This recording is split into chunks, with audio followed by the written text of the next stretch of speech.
one who taught me. I listened to her and learned everything she was saying that her uncle taught her and all that stuff, and I was listening, and boy, I was taking heed. I will arise and go to my father, and will say unto him, Father, I have sinned against heaven and before thee, and am no more worthy to be called thy son. Make me as one of thy hired servants. And he arose and came to his father. But when he was yet a great way off, his father saw him and had compassion, and ran and fell on his neck and kissed him. And then you know how the Bible said, leave your a good father leave his kids and his kids are inheritance. And that's what I was set out to do. I said, ain't no way in the world we gonna die and not leave our kids some houses. And so I was working on it, getting everything in place, working on it. And I said, and then I told the kids what we were doing, and I said, I'm getting ready to leave y'all some house. And my daughter said, I don't want anything. We're going to do it on our own. And then I said, well, I'm going to leave it to my son then. She said, give it all to my brother. And I said, cool. And I said, I'm going to put it in the thing like that, in the wheel, and I'm going to give everything to him. So we went to him, at least I went to him and told him what I was doing. He said, I don't want nothing. I don't want that house. I don't want them cars. And I said, really? And then they both said they didn't want none of the furniture. And I said, really? And I said, all y'all have to do is just sell it. I said, if you don't like my taste, you could just sell the furniture. And then when I told them that, now all of a sudden they want it. And I had almost was getting ready to give all my furniture away to someone else until I told them that they could have just did that. And then they said, okay, we want it now. And then now they want it. And I'm finna give it away. They don't know me, but I'm finna give it away to a lot of poor people. Put it in my will to give it away to the poor that wanted it.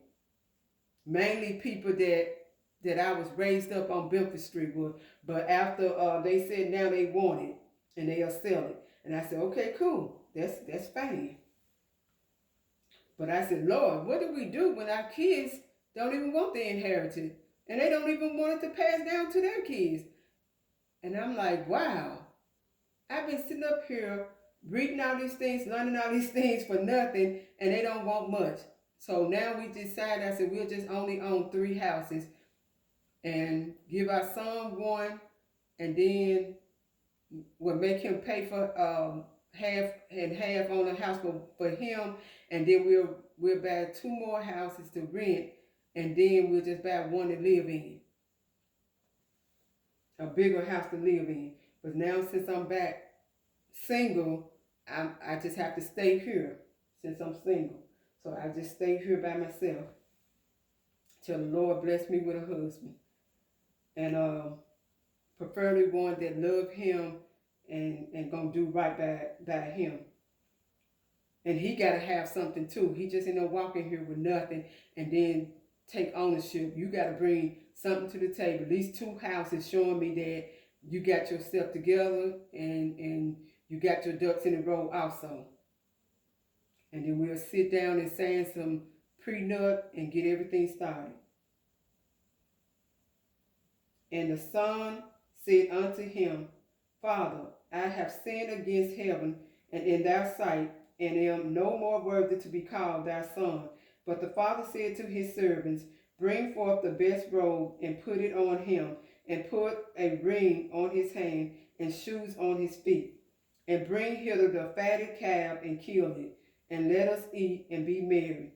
For this my son was dead and is alive again. He was lost and is found. And they began to be merry. Now his elder son was in the field, and as he came and drew near to the house, he heard music and dancing. And he called one of those servants and asked what these things meant. And he said unto him, Thy brother is come, and thy father hath killed the fatted calf, because he had received him safe and sound. And that's what I do to Carol. When she come in, I fix up a beautiful saying and everything for her and say, welcome home, the prodigy child and everything. Now, Junior that's one thing I love about Junior. He ain't got a jealous heart in that way. He don't get jealous over that stuff. Junior can care less. And so I did all that nice stuff, welcome her home, and have things ready whenever she come home, and welcome her home.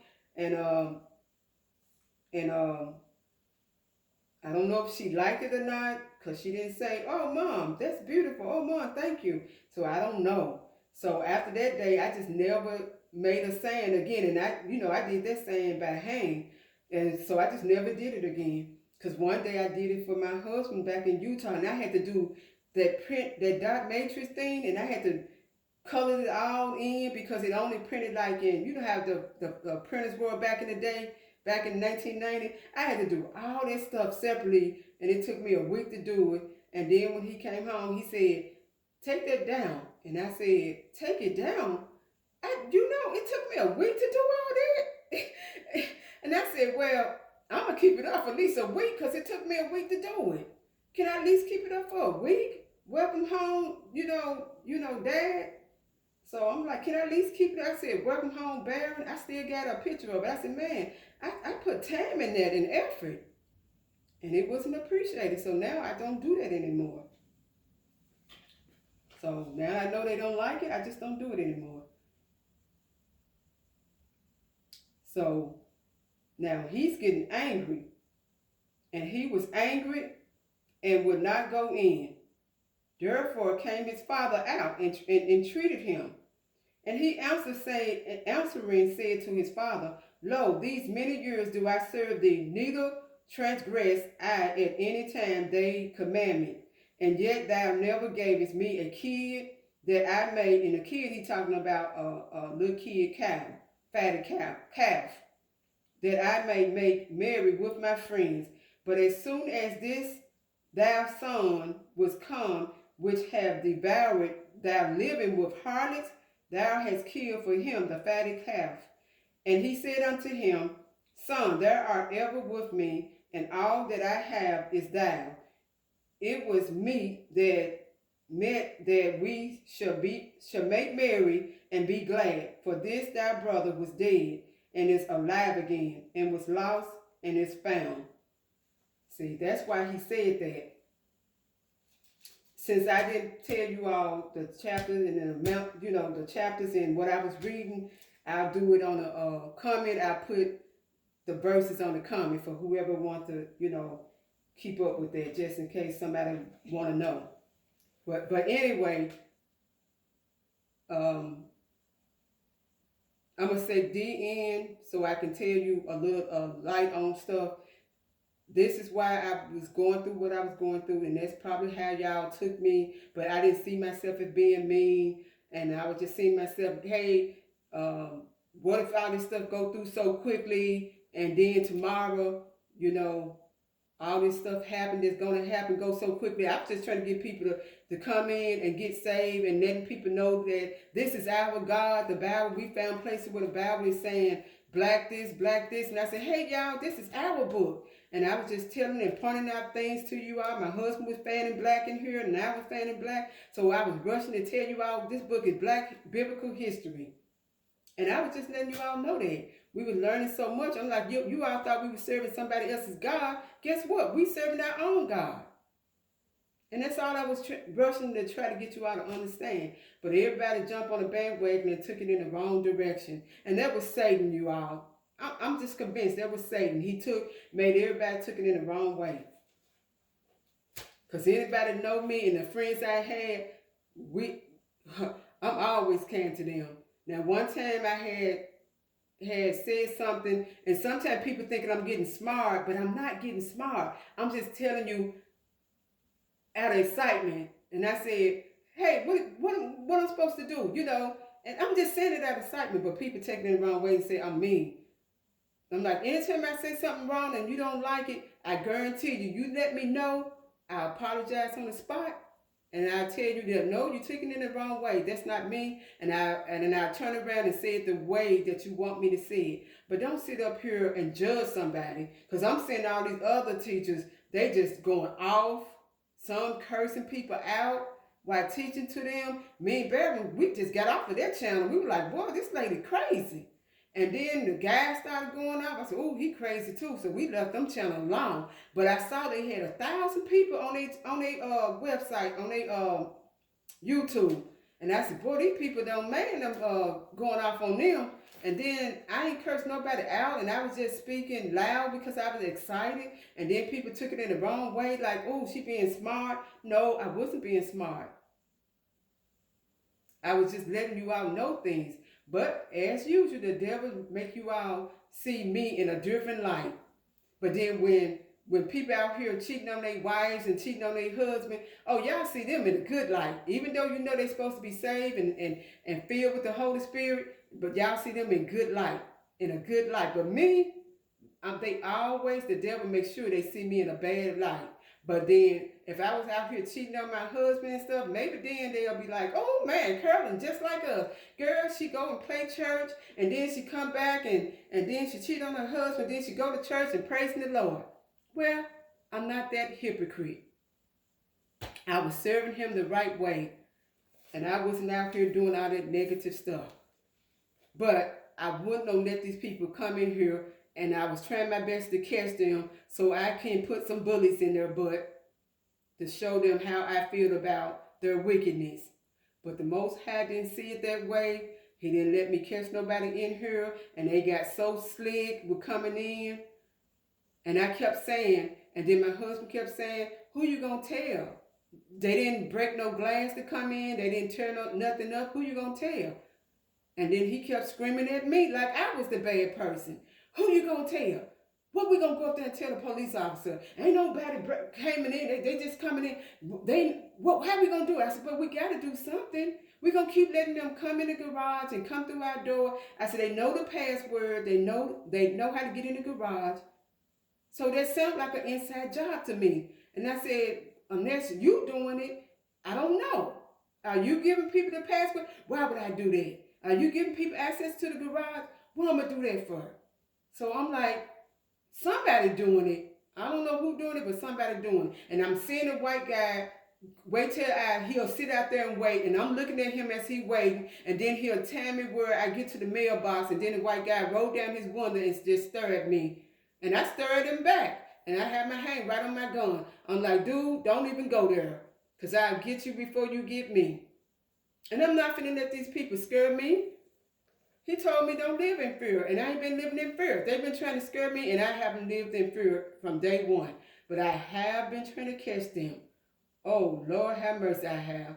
And I said, well, the Most High must be on their side too. Or he was on my side because he knew that those wicked white men was going to have the sheriff put me in jail, or the police officer put me in jail instead of them. And maybe that's why he let everything work out the way he let it work out. So I have no regrets. He did what he saw best for my life, and I live with no regrets. And as you can see, I'm still blessed. So, but I'm still at it, reading that Bible though. I just didn't want to be teaching the Bible, because I know I get excited, because I'll run in there and tell him, man, the Bible said this, blah, blah, blah. And I just get excited. But if you don't know me, and then you thinking I'm getting smart, I'm like, you just don't know. That's just my regular way I talk to folks sometimes. And I didn't know I was doing it.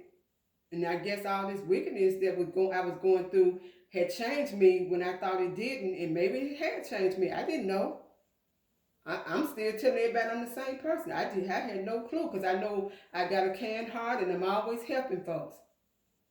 But I get tired of the ones that be trying to abuse and use the Bible against me. My auntie said, and my uncle told me, it's blessed to give. And I said, why should I keep giving you all money when, doing all these things, and then y'all don't know how to spend your money right? I said, the Bible also said, be a good steward over your money.